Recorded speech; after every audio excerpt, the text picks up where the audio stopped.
کے بارے میں گزشتہ آیات میں بیان ہو چکی ہیں۔ آج کی جو آیات پڑھی گئی ہیں اس میں پہلی جو آیت ہے اس میں اللہ پاک کی وسعت علمی کو، علم کی وسعت کو بیان اللہ پاک نے فرمایا ہے۔ یعلم ما بین ایدیہم وما خلفہم، اللہ پاک ان کے انسانوں کے آگے کے حالات اور ان کے پیچھے کے حالات کو بھی جانتے ہیں۔ اس کی دو تفسیریں مفسرین نے فرمائی ہیں۔ پہلی تفسیر یہ ہے کہ پچھلے اور اگلے حالات سے مراد یہ ہے کہ ماضی کے حالات انسان پر جتنے گزرے، عالم ارواح سے لے کر اس دنیا میں آنے تک جتنے حالات آج تک گزرے، اور آج کے بعد مستقبل میں اس کی موت تک، موت کے بعد سے لے کر کے قبر میں، عالم برزخ میں، پھر قیامت میں، پھر اس نے جنت میں جانا ہے، جہنم میں جانا ہے، اور اس کے ساتھ آگے کیا ہونا ہے، یہ سارے حالات ہر انسان کے اللہ پاک کے علم میں ہیں۔ انسان کے اوپر جو ماضی کے حالات گزرے ہیں عالم ارواح میں، وہ کچھ انسان پر آیا، پھر انسان اس دنیا میں آیا۔ انسان کی پیدائش میں زمین کے ہر ذرے کا دخل ہے۔ اللہ پاک کا ارشاد ہے وَأَعْلَمُ بِكُمْ إِذْ أَنشَأَكُمْ مِنَ الْأَرْضِ، انسان نطفے سے پیدا ہوتا ہے اور نطفہ غذا سے بنتا ہے، اور غذا جو ہے نا دنیا کے مختلف خطوں میں پیدا ہوتی ہے، اور کہاں پیدا ہوتی ہے، پھر کہاں پہنچتی ہے، کون خریدتا ہے، کون بیچتا ہے، کون کھاتا ہے، تو کس غذا کا کون سا ذرہ اس کے بدن کا اور خون کا نطفے کا جز بنا، یہ ایک ایک کا اللہ پاک کے علم میں ہے۔ اور صرف علم میں نہیں بلکہ اس نے پہلے سے لوح محفوظ میں لکھ کے رکھا۔ اس کے بعد انسان دنیا میں آ گیا، اور اس کے بعد اس کی موت تک کے جتنے حالات ہیں، کیا اس نے کھانا ہے، کیا پینا ہے، کیا کرنا ہے، یہ سب اللہ پاک کے علم میں ہے۔ اور موت کے بعد پھر جب مرج کھپ جائے گا، اس کا جسم گل سڑ جائے گا، اور اس کے بدن کے ذرات کہاں سے کہاں پہنچیں گے، مٹی کھا جائے گی، یہ سارا اللہ پاک کے علم میں ہے۔ پھر قیامت قائم ہوگی، اور پھر یہ جنت میں جائے گا، جہنم، یہ سارے اس کے اگلے پچھلے حالات سے ایک تو یہ مراد ہے۔ اور دوسری تفسیر یعلم ما بین ایدیہم وما خلفہم کی دوسری تفسیر مفسرین نے یہ فرمائی ہے کہ میرے ذہن سے نکل گئی ہے۔ ایک تفسیر تو انسان کے حالات سے زیادہ ہے، ان کو بتلا دوں، پر ایک تفسیر اس سے بھی اللہ پاک کی وسعت علمی کیا ہو گئی، ثابت ہو گئی۔ وَلَا يُحِيطُونَ بِهِ عِلْمًا، اور سارے انسان مل کر کے اللہ کے علم کے کسی حصے کا بھی احاطہ نہیں کر سکتے۔ یہ جو وسعت علمی اللہ پاک نے بیان فرمائی ہے نا، یہ تو مختصر سی اس کی تفسیر ہو گئی۔ تین باتیں یہاں سمجھنی ہیں۔ پہلے تو سمجھنا ہے اللہ پاک کی وسعت علم کو، اللہ پاک کے علاوہ جتنے بھی انسان، جنات، فرشتے ہیں، ان سب کا علم محدود ہے، اور اللہ پاک کا جو علم ہے وہ غیر محدود ہے۔ انبیاء علیہ السلام کو اللہ پاک نے بڑے علوم عطا فرمائے، کئی دفعہ یہ مضمون بیان ہو چکا ہے۔ اتنا علم اللہ پاک نے عطا فرمایا کہ سارے انسانوں کا علم، اور سارے فرشتوں کا علم، اور سارے جنات کا علم مل کر کے ایک پیغمبر کے علم کے مقابلے میں اتنا بھی نہیں جتنا ایک قطرہ ہوتا ہے سمندر کے مقابلے۔ اور پھر سارے انبیاء علیہ السلام کا علم، اور سارے فرشتوں کا علم، اور سارے جنات کا علم ملا کر کے سرکار دو عالم صلی اللہ علیہ وسلم کے علم کے مقابلے میں اتنا بھی نہیں جتنا قطرہ ہوتا ہے سمندر کے مقابلے میں۔ لیکن آپ کا بھی علم کیا تھا، محدود۔ کئی مقامات ایسے آئے محدود کا مطلب یہ ہوتا ہے کہ انسان کو یہ کہنا پڑے کہ یہ بات مجھے معلوم نہیں ہے۔ حدیث جبریل میں کہ جبریل امین نے سرکار دو عالم صلی اللہ علیہ وسلم سے پوچھا، اللہ کے پیغمبر ایمان کس چیز کا نام ہے، اسلام کس چیز کا نام ہے، احسان کس، تو ایک ایک سوال کا جواب آپ صلی اللہ علیہ وسلم دیتے گئے۔ آخر میں انہوں نے پوچھا، اللہ کے پیغمبر متی الساعۃ یا رسول اللہ، قیامت کب آئے گی؟ تو آپ صلی اللہ علیہ وسلم نے ارشاد فرمایا، مل مسئول عنہا بأعلم من السائل، قیامت کے بارے میں بھائی جس سے پوچھا جا رہا ہے وہ پوچھنے والے سے زیادہ نہیں جانتا۔ تو سارے سوالوں کا جواب دیا، لیکن جب قیامت کا مسئلہ ہے تو آپ نے بھی نہ کرنا۔ ایک حدیث میں ایک آدمی آیا، آپ صلی اللہ علیہ وسلم سے پوچھا کہ اللہ کے پیغمبر بتلائیں زمین کا سب سے بہترین ٹکڑا کون سا ہے اور زمین کا سب سے بدترین ٹکڑا کون سا ہے؟ تو آپ صلی اللہ علیہ وسلم نے ارشاد فرمایا کہ بھائی یہ تو مجھے معلوم نہیں ہے، جبریل امین آئیں گے تو ان سے میں پوچھوں گا پھر بتاؤں۔ جبریل امین آئے تو آپ صلی اللہ علیہ وسلم نے یہی سوال ان سے کیا۔ جبریل امین نے کہا، اللہ کے پیغمبر یہ بات مجھے بھی معلوم نہیں ہے، میں جاؤں گا اور اللہ پاک سے پوچھ کے آؤں گا پھر آپ کو بتاؤں۔ جبریل امین گئے اور اللہ پاک سے پوچھا تو اللہ پاک نے ارشاد فرمایا کہ زمین کے سب سے بہترین ٹکڑے مساجد ہیں اور سب سے بدترین ٹکڑے جو ہے بازار ہیں۔ اب تو یہ حدیث مشہور ہو گئی، اب تو ہر ایک کو پتہ ہے، لیکن جب یہ معلوم نہیں تھی تو اس وقت آپ نے یہ ارشاد کیا۔ اور جبریل امین نے آ کے آپ کو بتایا کہ اللہ کے پیغمبر میں اب آپ کا قاصد بن کے گیا تھا اس دفعہ، تو مجھے اتنا قرب نصیب ہوا کہ اس سے پہلے کبھی مجھے اتنا قرب اللہ پاک کا نصیب نہیں، کیونکہ آپ نے مجھے بھیجا تھا، آپ کی برکت سے اللہ نے مجھے بھی قرب نصیب۔ حضور صلی اللہ علیہ وسلم نے پوچھا جبریل کے کتنا قرب نصیب ہوا؟ تو جبریل امین نے عرض کی، اللہ کے پیغمبر میرے اور اللہ پاک کے درمیان 70,000 نورانی پردے آئے اور اللہ پاک ارشاد فرما رہے ہیں کہ سب سے بہترین ٹکڑے مساجد ہیں اور سب سے بدترین ٹکڑے بازار ہیں۔ ایک علامہ وہ شیخ سعدی رحمہ اللہ گزرے ہیں نا، ان کا ایک عجیب شعر، وہ کہتے ہیں، مصطفیٰ ہرگز نہ گفتے تا نہ گفتے جبریل، جبریلش ہم نہ گفتے کا نہ گفتے کردگار، علم غیب کس نہ میدانم بجز پروردگار، ہر کسے گوید کے میدانم ازو باور مزار۔ کوئی غیب کا علم اللہ پاک کے سوا کسی کے پاس ہو نہیں ہے، جو غیب کے علم کا دعویٰ کرے اس پر اعتماد مت کرنا۔ اور اگلا مصرع یہ، مصطفیٰ ہرگز نہ گفتے تا نہ گفتے جبریل، اللہ کے پیغمبر اپنی زبان مبارک سے کوئی ایسی بات ارشاد نہیں فرماتے جب تک جبریل امین آ کے آپ کو بتاتے نہیں۔ جبریلش ہم نہ گفتے تا نہ گفتے کردگار، اور جبریل کو بھی کچھ پتہ نہیں جب تک اللہ پاک نہ بتلا دے اس کو، تو وہ بھی تو آ کر کے خبر غیب کی نہیں بتا سکتا۔ تو اس کو کہتے ہیں کہ دونوں جہانوں کے سردار کا جو علم تھا وہ بھی کیا تھا؟ موسیٰ علیہ السلام نے اپنی قوم میں ایک مرتبہ بیان فرمایا اور ایسا بیان تھا کہ سب کے سب نے رونا شروع کر دیا، دل سب کے نرم پڑ گئے، ڈر گئے سارے۔ تو جب بیان ختم ہوا تو ایک آدمی آئے، بخاری شریف کی حدیث ہے، ایک آدمی نے آ کر کے پوچھا، موسیٰ اس وقت دنیا میں آپ سے بھی کوئی بڑا عالم ہے؟ تو موسیٰ علیہ السلام نے فرمایا کہ نہیں، بات صحیح تھی، لیکن موسیٰ علیہ السلام کا یہ جو نہیں کہنا ہے نا، یہ اللہ پاک کو پسند نہیں آیا۔ اس وقت دنیا میں شریعت کا عالم موسیٰ علیہ السلام سے بڑا کوئی نہیں تھا، لیکن یہ نہ کہنی جو ہے نا اللہ کو پسند نہیں آئی۔ اللہ نے فرمایا نہیں، تجھ سے بھی ایک بڑا عالم موجود ہے، تم اس کے پاس جاؤ اور پڑھو، تمہیں پتہ چلے گا کہ مجھ سے بھی بڑا عالم کی دنیا میں ہے۔ حضرت خضر علیہ السلام کے پاس اللہ نے موسیٰ علیہ السلام کو بھیجا اور کئی چیزیں موسیٰ علیہ السلام نے وہاں سیکھی۔ بخاری شریف کی حدیث میں ہے کہ ایک مرتبہ موسیٰ علیہ السلام اور حضرت خضر اسی سفر میں دونوں کشتی کے اوپر سوار تھے، تو ایک چڑیا آئی، کشتی کے تختے کے اوپر بیٹھ گئی اور اپنی چونچ میں دریا سے ایک قطرہ جو ہے نا پانی کا لے کر کے اڑ گئی۔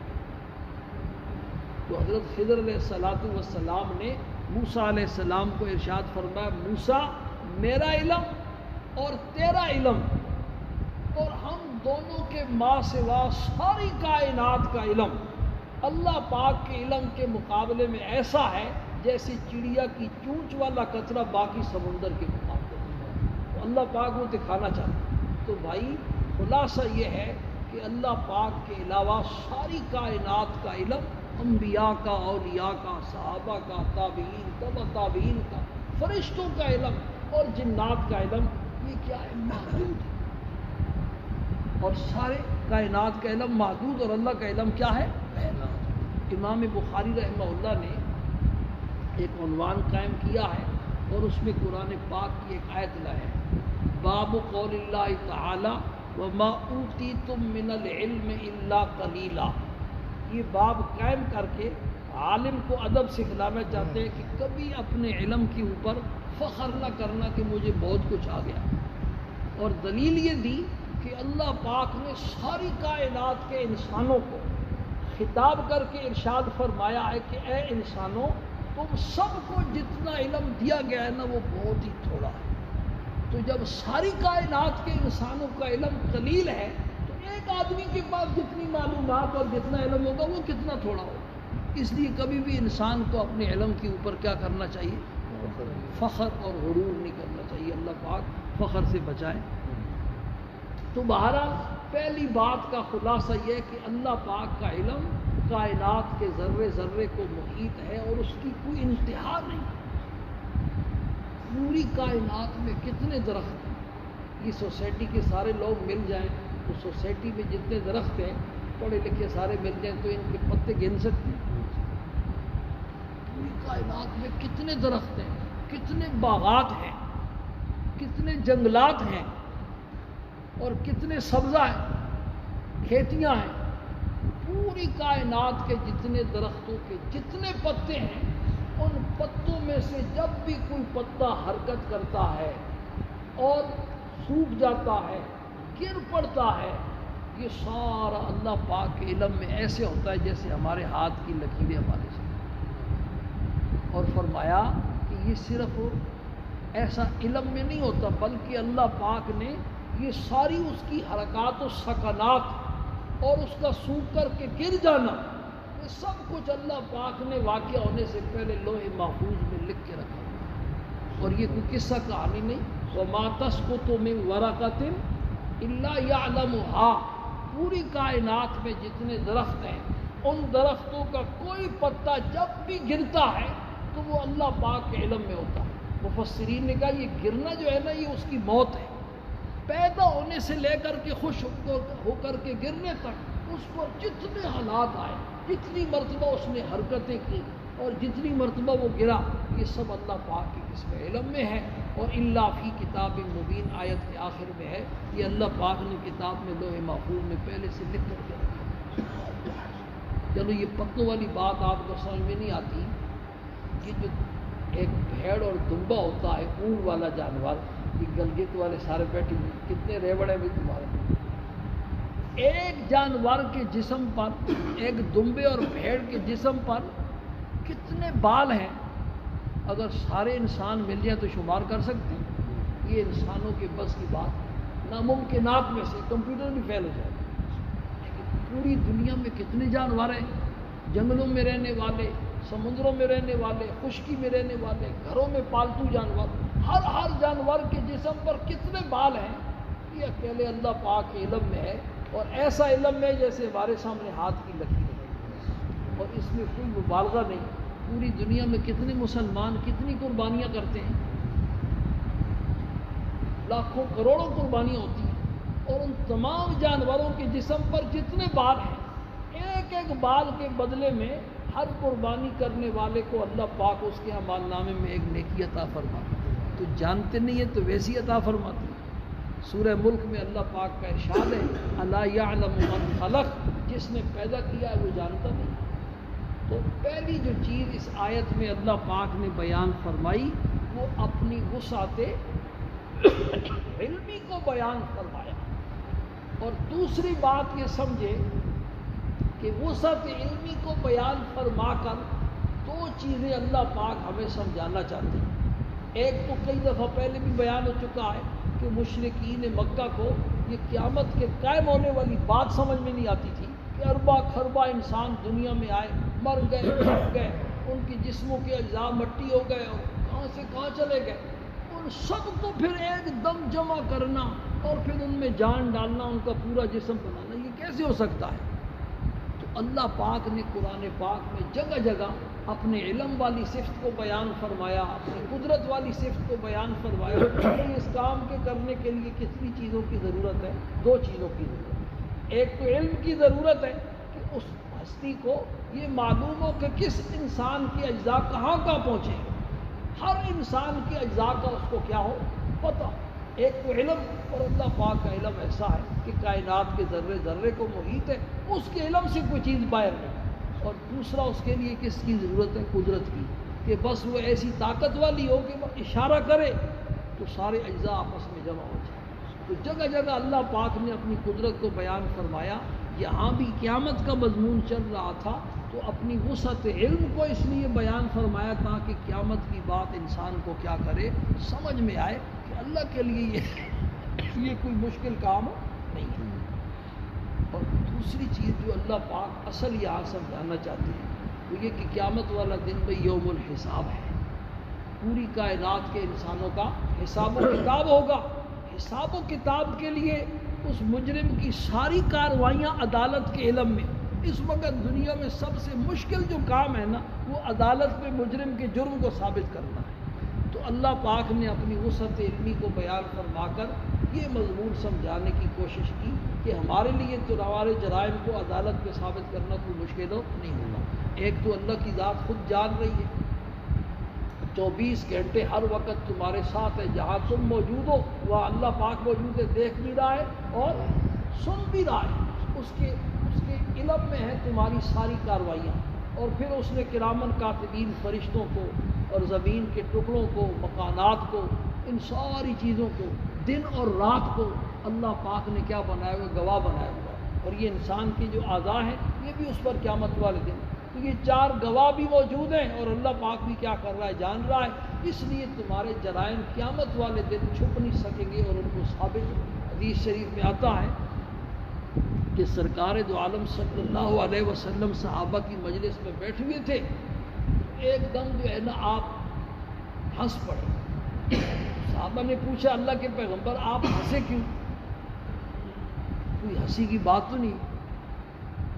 تو آپ نے ارشاد فرمایا قیامت والے دن بندہ اللہ پاک سے جھگڑا کرے گا، بندے کے درمیان اور اللہ پاک کے درمیان جو گفتگو ہوگی نا وہ مجھے یاد آ گئی، اس پر مجھے ہنسی آ گئی ہے۔ وہ گفتگو یہ ہوگی کہ بندہ عرض کرے گا اللہ یہ آپ کی جو کرامن کاتبین فرشتے ہیں نا یہ میرے دشمن، ان کی بات میں ماننے کے لیے تیار نہیں، اور یہ جو زمین گواہی دے رہی ہے، زمانہ گواہی دے رہا ہے، یہ سارے میرے دشمن ہیں، میں تو تب مانوں گا جب میرے اپنے عذاب میرے خلاف گواہی دے، خود کہے گا۔ تو اللہ پاک اس کی زبان کے اوپر مہر لگا دیں گے، اس کے ہاتھوں کو حکم دیں گے، اس کے پاؤں کو حکم دیں گے، اس کے کانوں کو حکم دیں گے، اس کی آنکھوں کو حکم دیں گے، یہاں تک کہ قرآن میں اس کی بدن کی کھال کا بھی تذکرہ۔ یہ ساری چیزیں قیامت والے دن بول کر کے انسان کے خلاف اس کی گواہی دیں۔ تو ایک تو وسعت علمی کو بیان فرما کر اللہ پاک قیامت کا مضمون سمجھانا چاہتے ہیں، اور دوسرا وسعت علمی کو بیان فرما کر انسان کو یہ سمجھانا چاہتے ہیں بھی قیامت والے دن تیرے جرائم کو ثابت کرنا اللہ کے لیے کوئی مشکل نہیں ہے۔ وہاں دنیا کی عدالتیں نہیں ہیں کہ جہاں مجرم کی جرائم کو ثابت کرنا کیا ہو جائے مشکل۔ تو فرمایا یعلم ما بین ایدیہم وما خلفہم، وہ اللہ پاک جانتا ہے ان کے آگے کے حالات کو بھی اور ان کے پیچھے کے حالات کو بھی۔ ولا یحیطون بہ علما، اور وہ اللہ پاک کے علم کے کسی حصے کا بھی احاطہ نہیں کر سکتے۔ اللہ پاک ہم سب کو اس کی سمجھ نصیب فرمائے، اس کا یقین نصیب فرمائے اور عمل کی توفیق نصیب فرمائے۔ آج کا مسئلہ یہ ہے کہ جلسے میں اور قعدے میں یہ دونوں ہاتھ رانوں کے اوپر رکھنے ہوتے ہیں۔ ان کے رکھنے کا مسنون طریقہ یہ ہے کہ انگلیاں جو ہیں یہ گھٹنوں کے کنارے تک رہیں، اس سے آگے نیچے انگلیوں کا یوں لٹکانا یہ سنت کے کیا ہے خلاف۔ انگلیاں ایک تو پہلے بیان ہو چکا ہے کہ اپنے